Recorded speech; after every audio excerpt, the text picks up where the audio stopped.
Moana Team Cake naman tayo for today's video. Mga mi, tara na G! Kakaibang design ang napili ng customer para sa cake ng kanyang baby.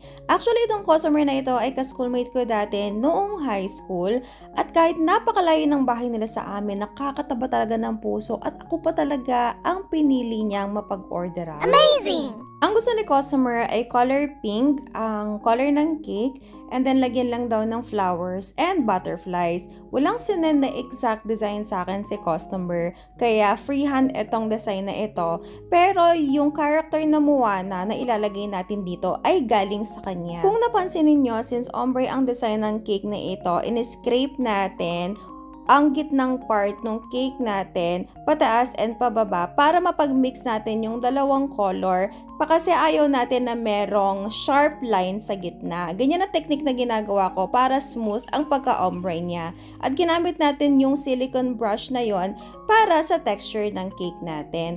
Ayan na ngayon sinasabi kong Moana topper na galing kay customer na pinrint lang natin. Napakaganda nitong Moana character na to. Hindi ko alam saan niya to nanggaling, pero sinave ko na siya for future reference. Artificial flowers lang din yung nilagay natin dito. Gumamit tayo ng color white, color peach, color pink, and itong rose na medyo may pagka-green siya, naglagay din tayo to create an accent dito sa cake natin. Since wala naman design na sinend sa atin si customer and wala rin siyang sinabi kung ano yung colors talaga ng mga flowers na gusto niya, minatch na lang natin siya sa cake. Pero nalagyan natin siya ng iba't ibang kulay para mag-balance out siya and hindi naman siya boring tingnan. Syempre naglagay din tayo ng leaf dito para umangat yung mga flowers natin since color white and color pink halos siya.